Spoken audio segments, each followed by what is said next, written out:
客厅的水晶灯亮着冷光，气氛压抑而沉重。徐诗琪坐在秦深对面的沙发上，手中紧紧攥着一份折叠整齐的离婚协议。秦深，陈普确诊了癌症晚期，医生说只剩不到3个月了。我得陪他走完最后这段路，他这辈子太苦了，我不能让他带着遗憾走。我想起3年前你创业初期，第一次谈100万级别的大客户，我陪客户喝了3瓶高度白酒，吐到半夜还抱着马桶，第2天一早强撑着头痛，帮你改了7版策划方案。你公司资金链断裂时，我把父母留下的老房子卖了，钱一分没剩都给了你，自己搬去出租屋住了半年。你第一次拿到杰出女企业家奖杯时，抱着我说，秦深，没有你我走不到今天。我没忘，可陈普快死了，你就不能大度点，别和一个快死的人计较。接下来的3天，徐诗琪每天都提离婚，态度从最初的恳求变成了后来的催促。第5天晚上，徐诗琪坐在床边，看着秦深收拾衣服。秦深，我保证，复婚的时候，我把公司1半股份转到你名下，好不好？我只是想让陈普走得安心。复婚就算了，祝你和他白头偕老。秦深，没什么好说的了。徐诗琪拿起离婚协议，看都没看秦深一眼，抓起包就往门口走，高跟鞋踩在地板上发出急促的声响，像是在逃离什么。门砰的一声关上，客厅里只剩下秦深一个人，还有桌上没喝完的半杯凉茶。约老王出来喝酒解解闷吧。秦深手指却在刷朋友圈时顿住，看到了陈普发的新动态。他怎么会这样？不对，他现在不是我妻子了，是我前妻。祝福你们百年好合。评论刚发出去不到2分钟，手机就响了，来电显示是徐诗琪。秦深接起电话。秦深，你是不是有病？陈普今天刚退烧，你发那种评论刺激他干什么？他现在抱着我哭，说觉得对不起你，情绪特别不稳定，你满意了？不好意思，是我考虑不周，我马上删评论，免得影响他的情绪。秦深，我知道你心里不好受，可我也是没办法。陈普这辈子没享过福，我就想陪他走完最后一段路。我们只是暂时离婚，等他走了，我们就复婚。你再等等我，好不好？你好好照顾他吧，别让他真的留遗憾。说完，秦深挂了电话，把陈普的朋友圈设置成了不看他的动态。之后秦深给老王打了电话。老王，出来陪我喝2杯。行啊，兄弟，咋了这是？心情不好？离婚了，心里憋屈啊。咋突然离婚了？你俩不是好好的吗？出来说，我在老地方等你。秦深来到酒吧，和老王坐在角落。老王，你说我是不是特傻？兄弟，有啥事儿你就说，别自己憋着。就因为陈普得了癌症，他就要陪他走完最后一程，还说暂时离婚，等他走了再复婚。我真不知道该怎么办了。这事儿换谁都不好受啊，不过他这么做也挺为难的，你再看看吧，也许他真的是为了陈普。我现在心里乱得很，不知道该怎么面对他了。两人一边喝酒一边聊着，秦深的心情稍微好了一些。而此时医院里，徐诗琪还在照顾着陈普。你别想太多了，秦深已经删评论了，他不会再刺激你了。诗琪，我真的觉得对不起他，要不是我，你们也不会离婚。你别这么说，你好好养病，其他的事儿别操心。第2天早上，阳光透过窗户洒在床上，我被手机震动吵醒。又是陈普的朋友圈更新了。我看着手机里的照片，照片是在山顶，天刚蒙蒙亮，远处的太阳刚露出一点边角，染得天空一片橘红。徐诗琪穿着一件浅色的风衣，手里拿着一杯热咖啡，递到陈普嘴边，另一只手揽着他的肩膀，脸上带着浅浅的笑。陈普靠在他怀里，手里拿着手机自拍，嘴角的弧度特别明显，一点都不像个癌症晚期的病人。和诗琪看日出是我这辈子最大的梦想，今天终于实现了。谢谢你，诗琪。我放下手机，起身去厨房煮面。锅里的水烧开时，我陷入了回忆。去年徐诗琪说想看日出，我凌晨3点就起来开车去山顶占位置，等了他2个小时，他却发来消息说起不来，不去了。最后我一个人在山顶吹了半天冷风。第3天中午，我坐在房间里，手机提示音再次响起，又是陈普的朋友圈更新。这次是在游乐园的摩天轮里。照片里，徐诗琪坐在靠窗的位置，手里拿着棉花糖，侧脸对着陈普，阳光落在他的头发上，泛着金色的光。陈普坐在他对面，手里拿着相机，正在拍他，镜头里全是他的身影。和诗琪坐摩天轮看日落，原来最浪漫的事儿就是和喜欢的人一起等天黑。他还说过摩天轮幼稚，我上次想带他去，他还笑我多大的人了还玩小孩的东西。第4天晚上，陈普又发了朋友圈，桌子上摆着法式鹅肝、黑松露牛排，还有一瓶1982年的拉菲，旁边放着一束红玫瑰。照片中，徐诗琪的手搭在陈普的手上，两人的手指交缠在一起。诗琪带我来吃高级餐厅，虽然没什么胃口，但有他在身边就觉得很幸福。第5天，陈普晒出一块昂贵的手表，这是江诗丹顿的传承系列，售价至少100万。照片里，徐诗琪正帮陈普把手表戴在手腕上，眼神专注的像在完成什么重要的仪式。多谢诗琪送我的礼物，要是这手表能锁住时间，我想永远和他在一起。我生日的时候想要一个2000块的设计键盘，他却说浪费钱，你又不上班，买那么好的键盘干什么？最后只给我买了一个200块的普通键盘。1周后的晚上，秦深刚从外面办完事回来，打开门就被徐诗琪扑进怀里。秦深，陈普他越来越瘦了，昨天称重比上周轻了5斤，连粥都喝不下了。我看着他躺在床上，连抬手的力气都没有，心里真的好疼，可我什么都做不了。秦深轻轻推开他，看着他红肿的眼睛和眼下的黑眼圈，内心满是麻木的疲惫。你不是有钱吗？找最好的医生，用最好的药，总能让他舒服点。我最讨厌你用这种语气说话，你是不是觉得我给陈普花钱了，心里不平衡？这钱是我自己赚的，我想给谁花就给谁花，和你有什么关系？你别忘了，你现在住的房子、用的水电都是我付的钱，你有什么资格管我怎么花钱？秦深看着他尖刻的样子，回忆起从前，想起以前他创业失败，坐在出租屋里哭，我抱着他说没关系，我养你。那时候的他眼里还有光，还会说秦深你真好。可现在他只把我当成一个依附他的累赘，是我多嘴了。你去哪里？经过我允许了吗？你现在还是住在我的房子里，出门前不知道打报告。约了老王喝酒，不陪你了。谁让你去喝酒的？我最讨厌酒味，你不知道吗？你要是因为陈普的事买醉，大可不必；要是因为吃醋，就更没必要。他都快死了，你和一个快死的人争什么？首先，我喝酒是因为想和朋友聚聚，和陈普没关系。其次，我不会为他吃醋，我们已经签了离婚协议，你想给他做什么都合理，你甚至可以和他复婚，给他一段完整的婚姻，我举双手支持。说完，秦深拉开他的手，走到玄关拉开门，径直走了出去。秦深，我让你走了吗？你给我站住，我数3、2。秦深头也不回的走在街道上，心里五味杂陈。这段感情终究是走到头了。秦深来到和老王约好的酒吧，老王已经在等他。秦深，这边。老王，好久不见。哟，咋啦这是？一脸郁闷。还不是家里那点事儿，和徐诗琪闹矛盾了。哎，家家有本难念的经。来，先喝杯酒，有啥事儿慢慢说。秦深和老王一边喝酒一边倾诉着。我现在觉得自己在他心里什么都不是了。别想太多了，也许他现在是因为陈普的事儿心烦，等这阵儿过了，说不定就好了。没那么简单，我们之间的感情早就变味了。另一边，徐诗琪一个人在家，在客厅里来回踱步。他怎么能这么说，还说支持我和陈普复婚？他难道一点都不在乎我吗？算了，不给他打电话，我才不先低头。秦深站在小区的道路上，心中五味杂陈。他在心里默默替徐诗琪数了1，然后决然的迈开步子。曾经我为了爱，愿意为他做一切，可现在我累了。秦深刚走到小区门口，手机响了起来，是徐诗琪打来的。不接，这一切都结束了，我不想再受他的控制了。徐诗琪似乎不甘心，又发来一条微信。秦深看着手机屏幕，秦深，你现在敢不听我的话了？你忘了，你每个月3000块的生活费，200块的零花钱都是我给的。你敢不回来，我就停了你的钱，让你连饭都吃不起。3000块，在他眼里，我就只值这点钱。有一次我想买一本设计画册，要500块，找他要钱的时候，他皱着眉说。还有去年，知名的创意设计公司找我，学长开的薪资是每月5万，还让我当设计部主管，他却一口拒绝，说怕影响公司形象，让我在家当家庭主妇。现在想来，不过是怕我有了事业不受他控制罢了。秦深打车来到了老王家，敲了敲门，门开了，老王站在门口。我就知道你会来，徐诗琪那事，你别往心里去。老王，我和他离婚了。啊？真离了？协议都签了。离了也好，你也该为自己活一回了。这些年你为他牺牲太多了。是啊，我也该重新开始了。以前我为了他放弃了那么多机会，现在我要找回自己的事业。好样的，以你的能力，肯定能闯出一片天。我相信自己。我想去联系一下学长，看看创意设计公司那边还有没有机会。行啊，你这专业能力没话说，他们肯定欢迎你。希望如此吧。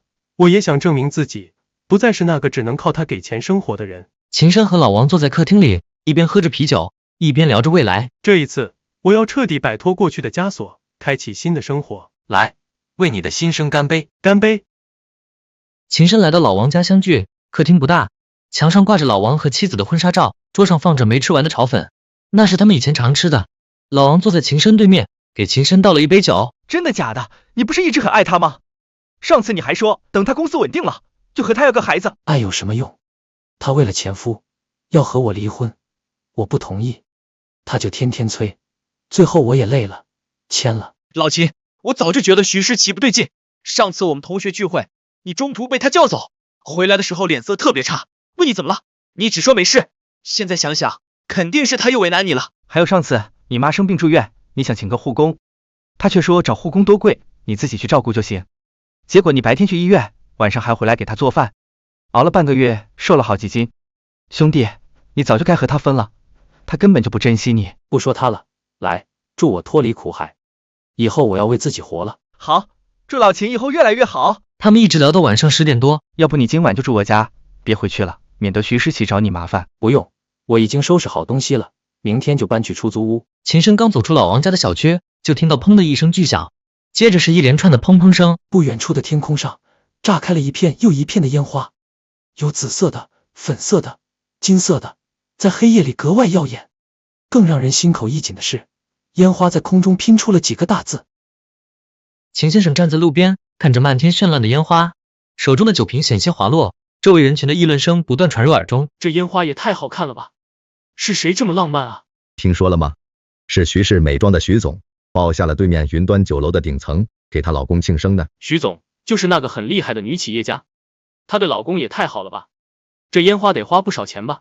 肯定啊，你看那字都是定制的，1分钟就得好几万。我看着空中不断绽放的烟花，又想起徐诗琪说钱要花在刀刃上，想起他给我3000块生活费还觉得多，想起他连一本500块的画册都舍不得给我买，原来他不是没钱，只是不愿意把钱花在我身上。此时烟花又拼出一行字：阿婆，你要好好的，我们还有很多时间。我忽然想起徐诗琪从来没陪我过过一次生日，去年我生日的时候，他只给我发了一条生日快乐的微信，连加都没回。秦先生，您终于给我打电话了，我还以为您这辈子都不会同意呢。林经理，我同意加入你们公司。太好了，秦先生，您不知道我们团队都特别喜欢您的设计，尤其是您去年发的林间小屋系列，我们总监说那是最有温度的设计。我想起林间小屋系列，是我去年在出租屋里画的，那时候徐诗琪在外面陪客户，我一个人对着空白的画布，想象着属于自己的家，有一个小院子，种满了花，客厅里有一个大书架，卧室里有一扇落地窗，能看到日出。谢谢你们的认可。秦先生，我们公司国内外都有分部，您想在国内还是出国任职，我们都能安排。头顶烟花再次绽放，出现新的字样：我想出国，去法国总部。好，没问题。您什么时候方便办理手续？我们可以帮您联系签证中心。我尽快办理好手续后联系你。秦先生挂了电话，看着烟花，算是给这段失败的婚姻留个最后的纪念。然后我把徐诗琪和陈普的微信都拉进了黑名单。结束了一段不愉快的关系，秦深回到空荡荡的家，他洗了个热水澡后躺在床上，心中满是轻松，终于不用再面对那些烦心事了。第二天一早，秦深开始整理自己为数不多的东西，这些都与我无关了。您好，我办理去法国的签证。您是去星途设计工作啊？那可是个好公司，我妹妹就是学设计的，特别想去那里。是吗？希望能有个好的开始。办理完手续，秦深来到图书馆查找关于法国设计的资料。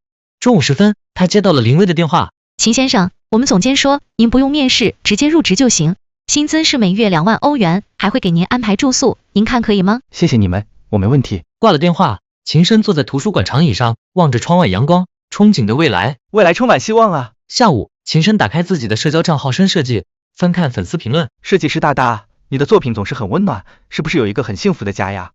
以前不幸福，以后我会让自己幸福的。晚上，秦深做了一顿自己爱吃的红烧肉，吃得格外满足。这时，手机不断响起，是徐诗琪的电话和微信。不接了，过去了就让他过去吧。老王，你知道秦深在哪吗？我不知道啊，我也好久没联系他了。徐诗琪刚才来了，问我你在哪里，我没告诉他，你自己注意点。谢谢老王，我没事。挂了电话，秦深继续画设计图，他想在出国前完成一幅新作品，这是送给自己的礼物。接下来的半个月，秦深每天都过得忙碌又充实。早上起来背法语单词，上午去图书馆查资料，下午画设计图，晚上和林薇沟通入职的细节。喂，秦深，你到底在哪里？我去你家找过你，你不在。我去你朋友家，他们也不说，你是不是不想见我？徐诗琪，我们已经离婚了，我不想再和你纠缠，你好好照顾陈普，我也要开始自己的生活了。我不要，我知道错了，我不该为了陈普和你离婚，我不该忽略你的感受。你回来好不好？我们复婚，我把公司股份都转给你，我什么都听你的。不用了，我已经找到工作了，准备出国。出国？你要去哪里？你为什么不告诉我？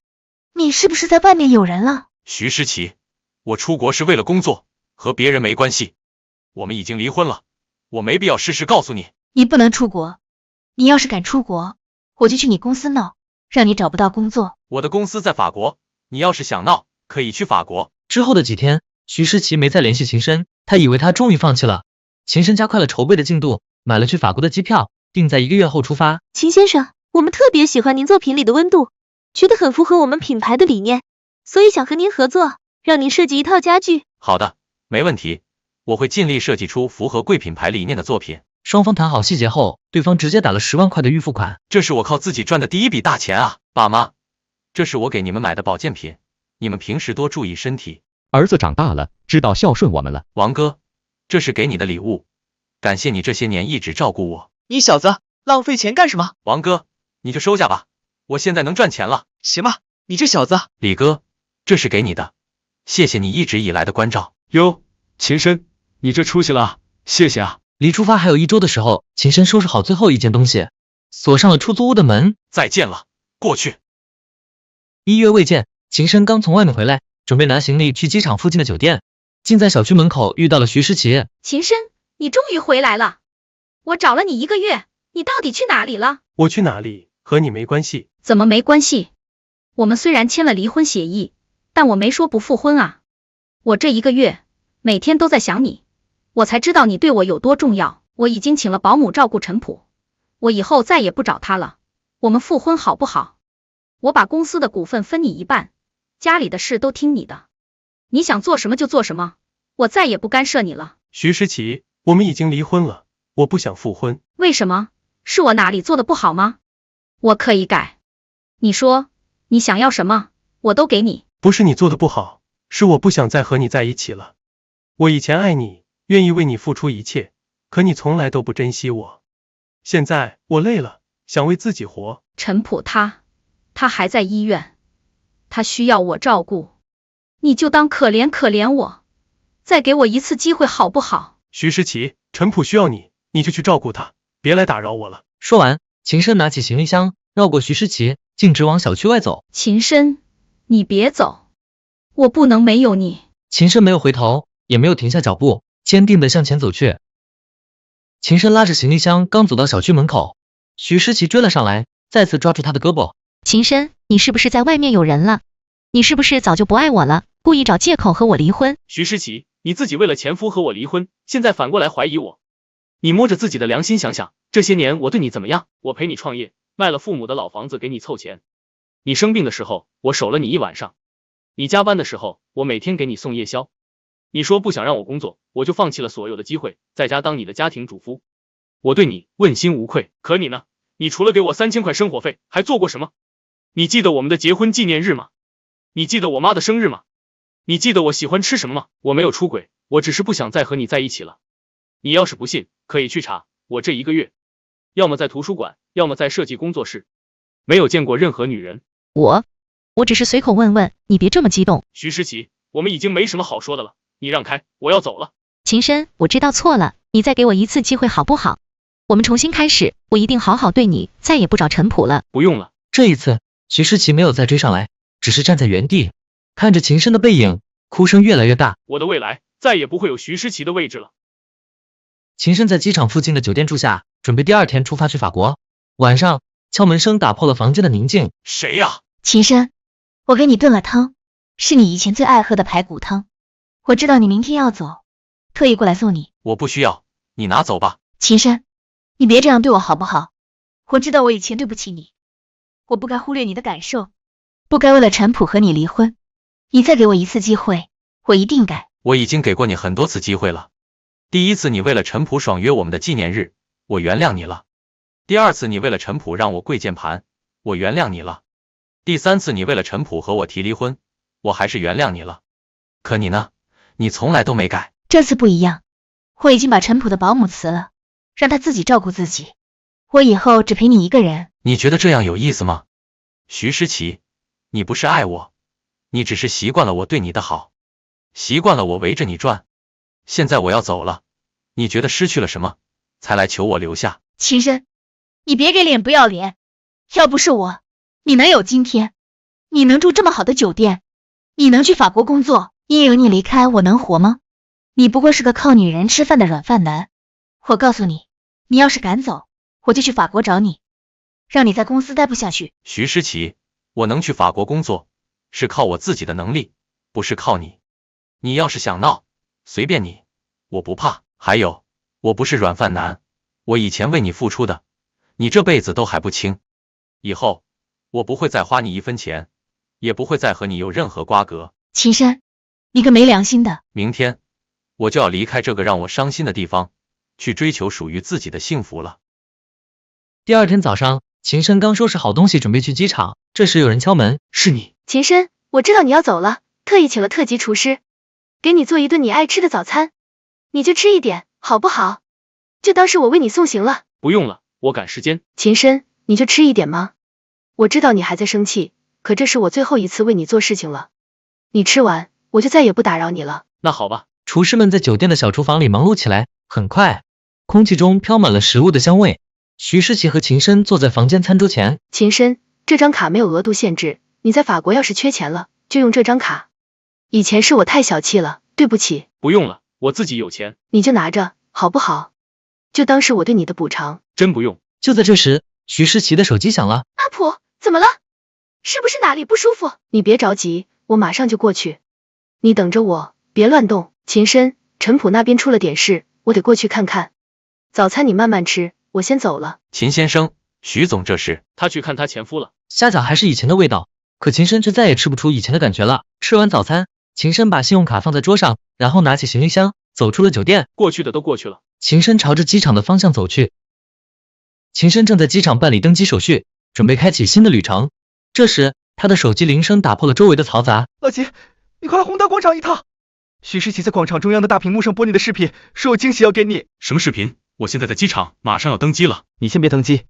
徐诗琪说他有很重要的话要对你说，你快来看看吧。他这次好像是认真的。那好吧，我去看看，我也想和他做个彻底的了断。秦深打车来到了宏达广场，广场门口围满了人，他费力的挤了进去，看到大屏幕上正在播放着徐诗琪的视频。秦深，这是我们以前住过的地方，你还记得吗？那时候我们很穷，每天只能吃泡面，可我觉得很幸福，因为有你在身边。后来我创业成功了，赚了很多钱，可我却忽略了你，把你对我的好当成了理所当然。我为了陈普和你离婚，让你受了很多委屈，我知道错了。秦深，我不求你立刻原谅我，只求你能给我一次机会，让我弥补你。我已经把公司卖了，准备和你一起去法国，你在哪里，我就在哪里。秦深，对不起，我爱你。好感人啊，这个女生好勇敢。那个男生要是在这里，肯定会原谅她的。老秦，徐诗琪这次是真的用心了，你再考虑考虑。他又在演戏，就像以前一样，用眼泪和道歉来博取我的同情。这时，音乐声响起，徐诗琪捧着一大束红玫瑰，从人群里走了出来。她一眼就看到了秦深，眼睛瞬间亮了起来。秦深，我知道错了，你再给我一次机会好不好？我愿意和你一起去法国，一起重新开始。原谅他，原谅他。徐诗琪，你别再演戏了。你卖公司不是为了我，是为了陈普，你怕我走了，没人给你当备胎，没人照顾你。你以为你这样做，我就会原谅你吗？你错了，我已经不爱你了。徐诗琪手捧玫瑰，本想与秦深重新开始，却被秦深无情拒绝。秦深，你怎么能这么说？我是真心想和你重新开始的。真心？你的真心就是为了陈普和我离婚，就是在我走之前还想用卖公司来绑架我。徐诗琪，你从来都没有真心爱过我，你爱的只是你自己。周围的人都安静下来，惊讶的看着他们。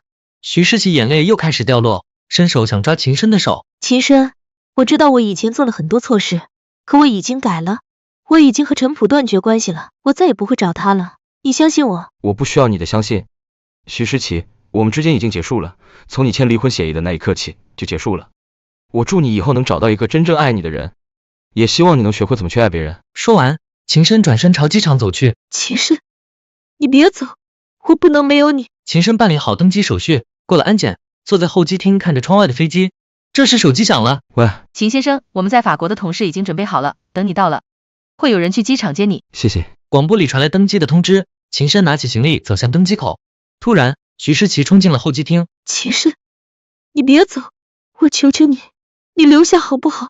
我不能没有你。徐诗琪，放过我，也放过你自己吧，我们各自安好，不好吗？我不要各自安好，我只要你。登机的铃声再次响起，再见，徐诗琪。然后秦深转身走进了登机口。秦深坐在飞机上，看着窗外的云层，心里一片平静。过去的已经过去了，未来的日子里，我会专注于自己的设计事业，会去看法国的埃菲尔铁塔，会去吃正宗的法式大餐，会过上自己想要的生活。飞机起飞，朝着法国的方向飞去。秦深看着窗外越来越小的城市，我的新生从现在开始。冬夜的医院长廊像条无尽的冰冷河流，消毒水味弥漫。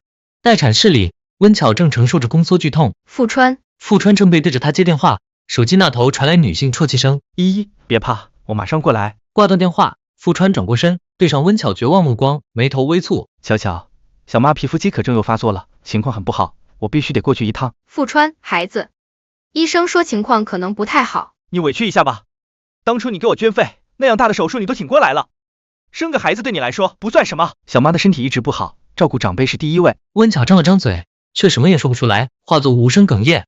富川直起身，整理袖口，朝门口走去。又是这样，一次又一次，只要周依依需要，他总会抛下我。富川的脚步声在走廊渐行渐远，温巧闭上眼，回忆过往，腹部坠痛加剧，温巧蜷缩起身体。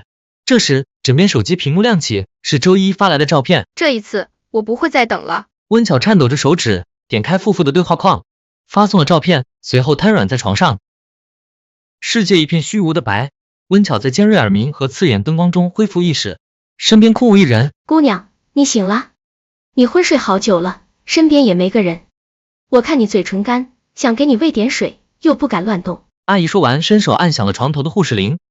很快，医生和护士走进病房。傅太太，关于您的孩子，孩子出生后，我们立即进行了全力抢救，但非常不幸，因为先天发育不足，多重器官衰竭，孩子已经停止了呼吸。温巧脑子嗡的炸开，医生后面的话变得模糊不清。孩子，我的孩子。温巧猛地掀开被子要下床，医生和护士连忙上前按住她。让我看看，求求你们，让我看看他，我的孩子。傅太太，这是我们按照惯例留下的孩子的胎发，您节哀。温巧颤抖着接过信封，一整天呆愣的坐在病床上。窗外天色由明转暗，她毫无所觉。这时，枕边手机屏幕亮了起来。巧巧，你千万别介意啊，都是我的身子太不中用了，这皮肤饥渴症一发作，身边没个亲近的人就心慌的厉害，只好麻烦阿川回来一趟，真是对不住你了。接着是几张图片，温巧看着照片，心中痛苦至极。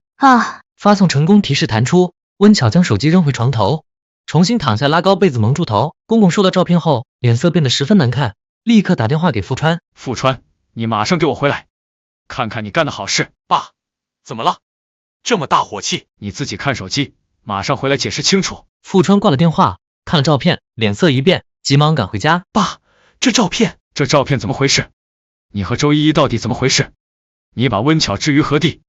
她刚失去孩子，你就干出这种事？爸，这是误会，周依依身体不好，我只是去照顾她。照顾到床上了。你看看这照片，成何体统？温巧刚经历丧子之痛，你却这样伤害她，你还有没有良心？爸，我知道错了，我会处理好的。叔叔，都是我的错，是我身体不好，缠着阿川，您别怪他。你也不是什么好东西，明知道温巧刚生产，还做出这种事来挑衅她，你安的什么心？叔叔，我真不是故意的，我只是太依赖阿川了。爸，您别责怪依依了，是我没处理好。你们两个，一个不懂得责任，一个不懂得分寸，我真是失望透顶。你要是不处理好和他们两人的关系，就别想继承家里的产业。爸，您别这么说，我会解决好的。富川陷入了两难的境地，不知道该如何面对愤怒的父亲和两个女人。而温巧在医院里虽然做出了反击，但心中的伤痛却难以愈合。手机在温巧掌心中震动，屏幕上富川二字格外刺眼，他盯着看了很久，终于划开接听键。温巧，你什么意思？我只是在帮小妈缓解不适，你把照片发给爸爸是什么意思？思想肮脏的人看什么都龌龊。温巧张了张嘴，干裂的嘴唇翕动着，却发不出声音。不就是没陪你生孩子吗？自己处理好情绪，把孩子带回来。我不想在家里吵架。说完，富川不等温巧回应，便挂断了电话。温巧举着手机，听着忙音，只觉得荒谬的可笑，泪水涌出。什么出息？温巧抬头，看见头发凌乱、额角带汗的陆云舟站在门口，怀里抱着一大堆生活用品和食物。他把东西放在桌上，走到床边，看着温巧哭花的脸。才嫁给富川3年，就把自己糟践成这副样子。这句话击溃了温巧最后的防线，她像个迷路的孩子般放声痛哭。别哭了，刚做过手术，眼睛会坏的。富川去而复返，脸色铁青，周依依依偎在他身边，一身水红色旗袍，手指自然地搭在他臂弯里。温巧，你诬陷我和小妈，原来是在医院私会情夫。云舟，我不想看到他们。医院禁止喧哗，你妈没教过你吗？哦，我忘了，你妈只顾着找你治疗皮肤饥渴症了。温巧，我要跟你离婚。富川死死盯着温巧，期待看到惊慌或哀求，然而温巧只是木然地坐着。离了婚，孩子是我们富家的，你别想带走。等一等，富川。富川脸上闪过一丝得意，似乎在等待温巧的求饶。温巧拉开床头柜，取出一份文件，轻轻推向他。如你所愿，我们离婚吧。消毒水的气味被淡雅的香氛取代。窗明几净的私人病房里，阳光透过纱帘，在地板上投下柔和的光斑。温巧靠在床头，手中握着那个装着胎发的香囊。孩子，你若还在该多好。陆云舟看着温巧，眼底满是心疼。巧巧，别太难过了，你要振作起来。我知道，我不能一直这样下去。在一个晴朗的午后，温巧请陆云舟帮忙，为孩子举行了一个小小的告别仪式。孩子，妈妈把这份爱和悲伤都埋在这里，你一路走好。做完这一切，温巧开始努力让自己好起来。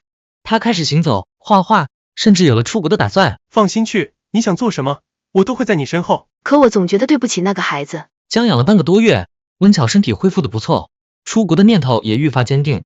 就在这时，富川的信息打破了他的平静，手机屏幕亮起，富川的名字突兀的跳了出来。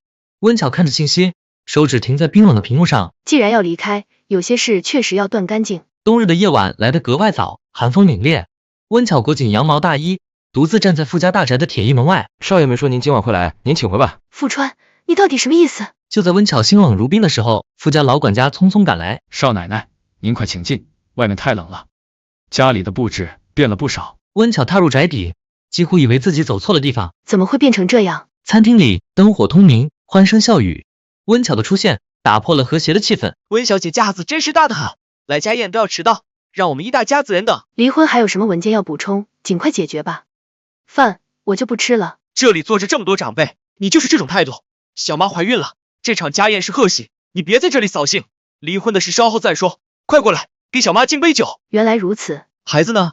你怎么没把孩子带来？温巧正欲开口，周依依却突然掩口发出一声干呕。哎呀，可能是这味道太……怎么了？依依，是不是不舒服？两人瞬间将温巧遗忘在角落。既然暂时走不了，何必亏待自己？酒酣耳热之际，富川似乎才又注意到角落里的温巧。孩子还没取名吧？就叫彤彤吧。你不是最喜欢梧桐吗？不用了，他用不上了。什么意思？你给他取好名字了？还是你那个老相好陆云舟给他取了？我不同意，他是我的孩子，必须跟我姓。对了，孩子是男孩还是女孩？餐厅里热闹喧嚣，富川脸颊泛着酒后薄红，深邃眼眸蒙着醉意。温巧看着他，心中满是厌恶。他怎么能在提起孩子时露出这样一副慈父的神情？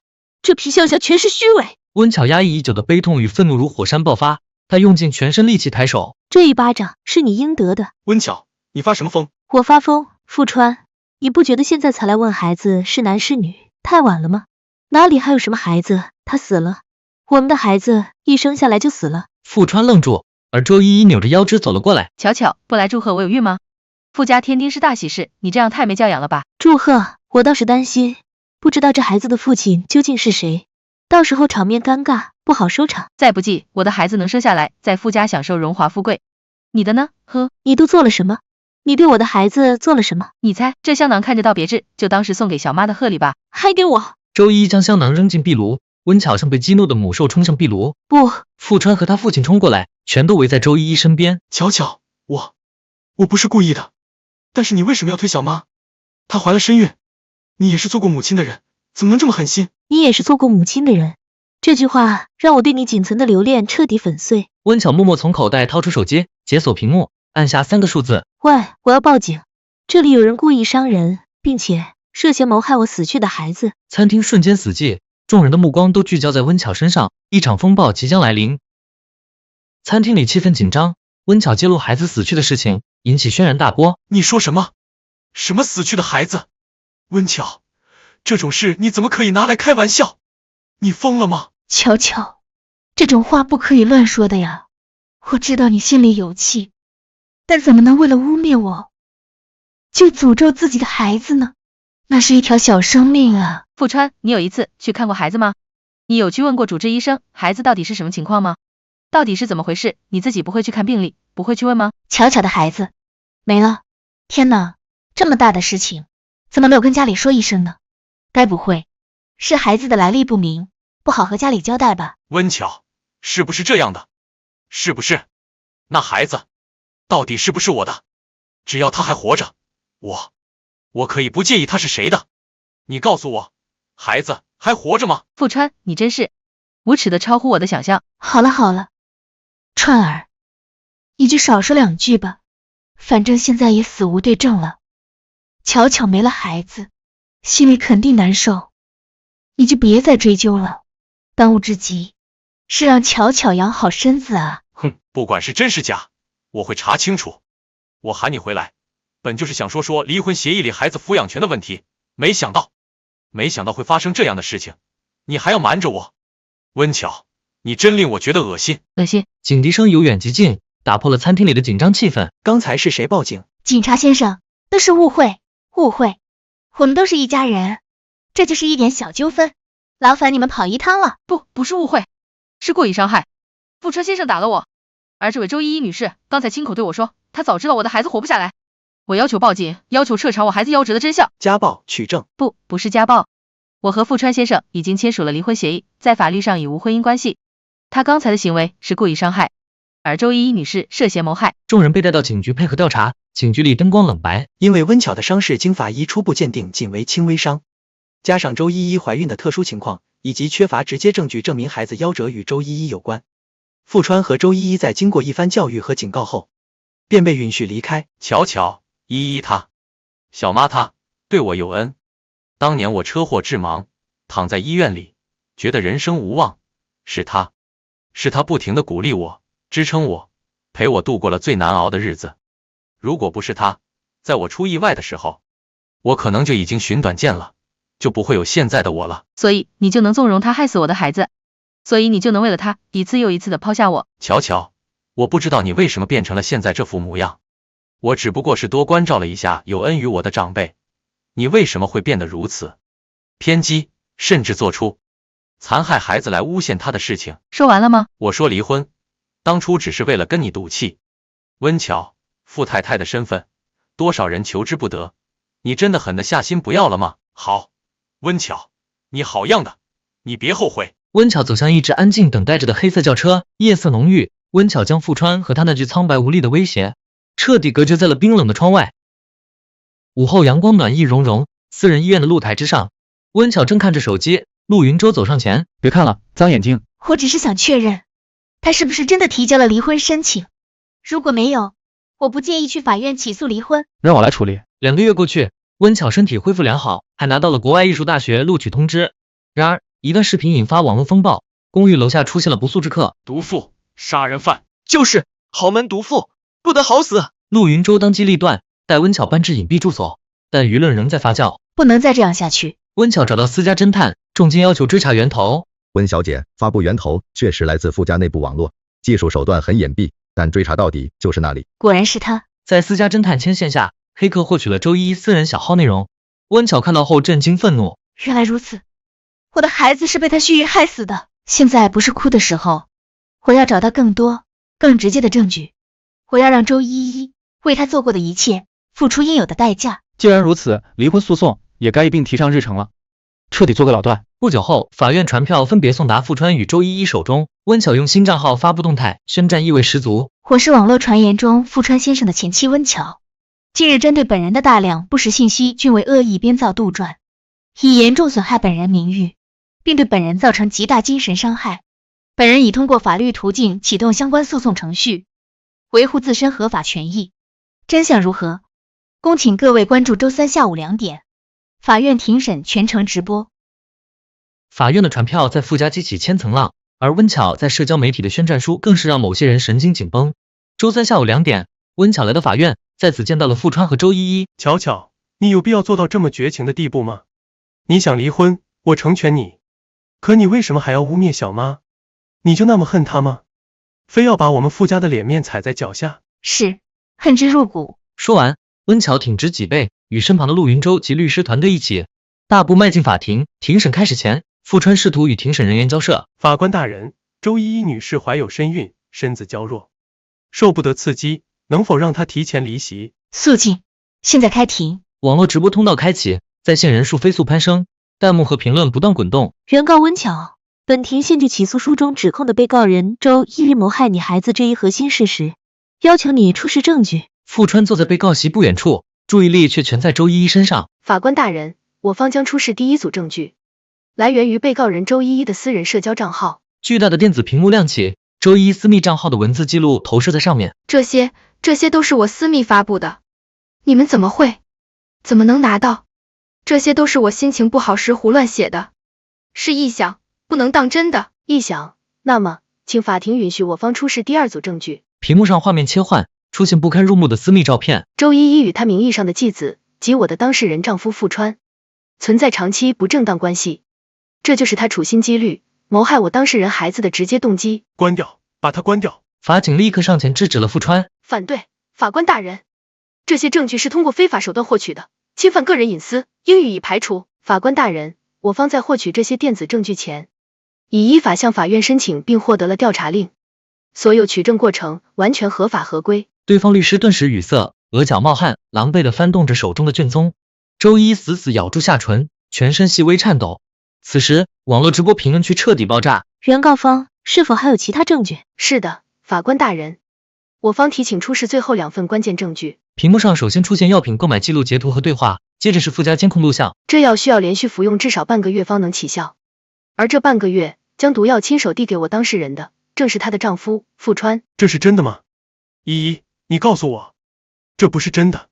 你说话啊，那上面写的，我眼盲时候照顾我的人不是你，是什么意思？周依依，你到底还骗了我多少？你说啊。肃静，被告人傅川，请注意法庭秩序。但傅川已然失控，最终被2名法警强行带离法庭。喧嚣远去，法庭内只剩令人窒息的寂静，所有目光聚焦在被告席上的周依依。温巧静静地坐在原告席，心中没有快意，只有冰冷的平静和永不磨灭的丧子之痛。傅川被法警架离法庭，那绝望的嘶吼还在走廊回荡。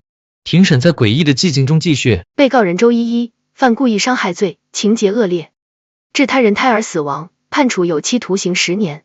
鉴于被告人现怀有身孕，依法准许其申请缓刑，暂予监外执行。缓刑2字一出，网络直播评论区瞬间炸开了锅。庭审结束，人群开始散去。温巧在陆云洲的陪伴下刚走出法庭，傅川踉跄地堵在了他面前。巧巧，听我说完好吗？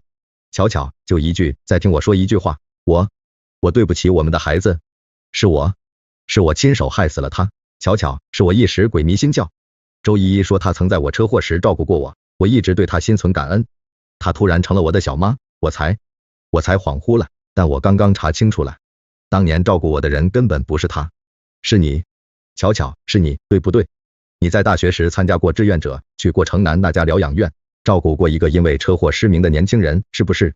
那个人就是我啊。傅川，你在恶心我这件事上还真是天赋异禀。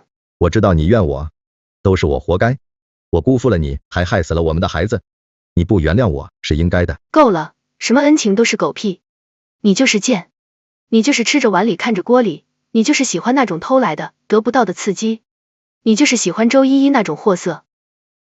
法庭判决后，傅家这潭浑水被彻底搅动。傅川父亲坐在客厅，看着直播里不堪的画面，这简直是丢尽了傅家的脸面。亲子鉴定报告摆在面前，白纸黑字让他如遭雷击啊！傅川父亲中风被紧急送来医院，躺在病床上口不能言。傅川在一旁满脸阴郁，爸，怎么会变成这样？夫妇倒下前，让人强行带周依依来医院流产，准备手术。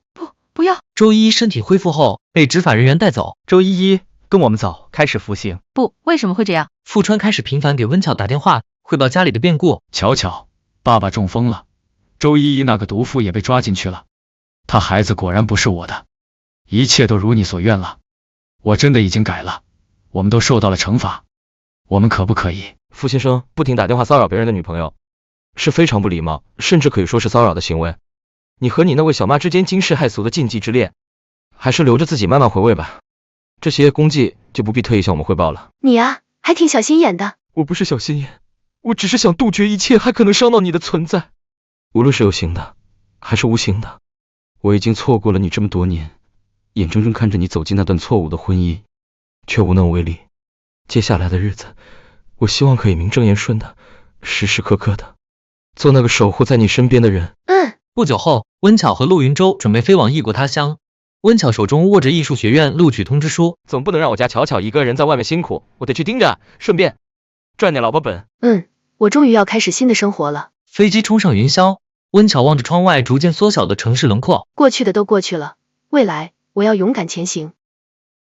异国天空高远湛蓝，温巧如愿进入心仪的艺术学院，在这里，她像干涸土地逢甘霖，努力汲取知识。画笔和颜料就是我的新语言。陆云舟的工作室在学校附近，他默默陪伴着温巧成长。别太累了，慢慢想。谢谢你，云舟。当温巧因文化差异和课业压力低落时，陆云舟带她来中餐馆，尝尝这个熟悉的味道。还是家乡的味道最暖人。日复一日，年复一年，温巧在学业和陪伴中逐渐改变。我好像可以面对过去了。你一直在进步，我都看在眼里。一封来自国内律师的加密邮件打破了这份平静。富川，他去世了，还把遗产留给我。画展的场地我已经最终确认了，策展人希望你能提前去看看效果。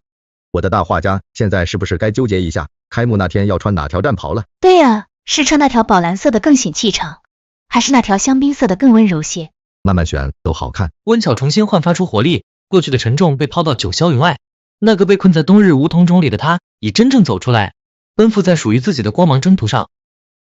画展的筹备工作正紧锣密鼓的进行着，温巧全身心投入其中，陆云舟也一直陪伴在侧。这里再调整一下，这幅画和那幅的顺序换一下。好，听你的安排。画廊布置完成，温巧站在中央，看着自己的作品，心中感慨万千。这些作品见证了我的成长。画展开幕，温巧身着简约的深空蓝长裙，和陆云舟一起迎接来宾。欢迎各位光临，感谢大家前来。温巧在根系画作前停下脚步，导师走了过来。这幅画充满了哀悼，但更重要的是，它讲述了生命以另一种形式的延续和反抗。悲伤成为了滋养新生的土壤，这需要巨大的勇气。谢谢您，老师。画展非常成功。一个傍晚，温巧和陆云舟在公寓露台看日落。富川留下的那笔遗产，你打算怎么处理？捐掉吧，以那个孩子的名义，捐给那些需要帮助的儿童。富川用他们赎他的罪，而我希望他们能真正带来一些美好。好，我来安排。又过了一会儿，陆云舟神情严肃地拿出一个丝绒盒子。巧巧，我知道婚姻这个词可能曾带给你太多的阴影和痛苦，我不要求你立刻忘记，也不要求你立刻答应。这枚戒指用的宝石来自你第一次卖出画作时的那笔收入，我偷偷留了一部分，请人设计制作而成。它不只是一个承诺，更像是一个陪伴的邀请。我想继续陪着你，看你的画挂满更多的展厅，看你实现所有的艺术梦想，看你的人生绽放出连你自己都预料不到的光彩。你愿意让我一直拥有这个资格吗？云舟，我们慢慢来。好，我们慢慢来。温巧在异国一个面朝大海、开满鲜花的宁静墓园里，为早夭的孩子选择了一个小小的位置。你永远活在我心里，但你不再是枷锁。我会带着你的爱走向新的生活。时光流转，温巧在异国的学习生涯接近尾声。她的毕业作品10系列画作在学院年度展上引起轰动。这些画是我对过去的告别，也是对未来的期许。你做到了，你的作品很有力量。毕业典礼这天，陆云舟坐在观众席第一排，看着温巧上台领取证书。毕业后，温巧签约画廊，开始职业艺术家生涯。一天，陆云舟接到处理富川遗产事宜的律师电话。温巧，律师说处理富川遗产的事，你有什么想法？把这笔遗产以念出慈善基金的名义捐赠给公益机构吧。好，我去确认手续。手续办妥那天，温巧独自一人在画室，对着空白画布流泪。孩子，这笔钱终于有了它该有的意义，你也安息吧。生活平稳向前，陆云舟接到紧急工作电话要回国。临行前夜，他试探性地问温巧，要不要和我一起回去看看？好，是时候了。飞机落地，陆云舟去处理公务，温巧独自来到富家老宅。曾经的一切都已成为过去。这时，温巧的目光被树桩旁的绿意吸引，竟然有梧桐树苗，它们真顽强。第二天，温巧约见了老管家。姑娘，后来富家败落了，富川消沉，父中风离世，宅子被债主查封。您别激动，慢慢说。接着，温巧约见了当年的主治医生。医生，当年他走的时候痛苦吗？没有，他太小了，还没有完全感知这个世界的能力。他是在沉睡中离开的，很安详。陆云舟处理完公事找到温巧，他正坐在江边长椅上。都结束了。都结束了。1周后，他们启程返回。这一次，我心中再无牵挂。几个月后，温巧的新画展开幕，归墟画作放在最中央。这是终点吗？不，这是起点。窗外，春日的梧桐树正抽发着嫩绿的新芽，生机勃勃。返回异国的生活平静而美好，温巧的艺术家生涯蒸蒸日上，陆云舟的工作室也发展良好。他们住在带有宽敞露台的公寓里，生活交融。现在的生活真好，我的作品能被更多人认可。是啊，你越来越棒了，这些话剧你肯定用得上。一天午后，温巧在书房收到了周依依从监狱发来的邮件。原来她在监狱里是这样的感受。邮件里，周依依充满忏悔。温巧看完后内心已无波澜。有些过往就让它过去吧。几天后，温巧和陆云舟受邀参加慈善晚宴，他们穿着得体，携手入场，吸引了众人目光。温小姐，哦不，现在该叫温画家了。看到你现在这样，真好，真好。哎，傅家没福气啊。谢谢你的祝福。老傅走的时候不安详，傅川后来去看心理医生，重度抑郁。那场意外或许对他也是解脱。都过去了。我知道。晚宴结束，温巧和陆云舟沿着河岸散步，晚风清凉。下个月我在纽约的个展，策展人希望我创作一幅大型装置作品。听起来是个挑战，需要我这个免费劳力做点什么？可能需要你帮我运点材料。云舟，我想把工作室搬到纽约一段时间。好，我把这边工作安排一下，陪你过去。你在哪？我的工作室就在哪。有你在真好。夜色温柔，温巧的归途是回归内心的自我，她的启程永无止境，未来可期。5年后，在纽约切尔西区，温巧的个人工作室充满了艺术气息。她在整理旧物时，翻出了一个蒙尘的硬皮素描本，这里面记录着我曾经的迷茫啊。找到什么宝贝了？你看看这个。你已经找到春天了。不，你就是春天本身。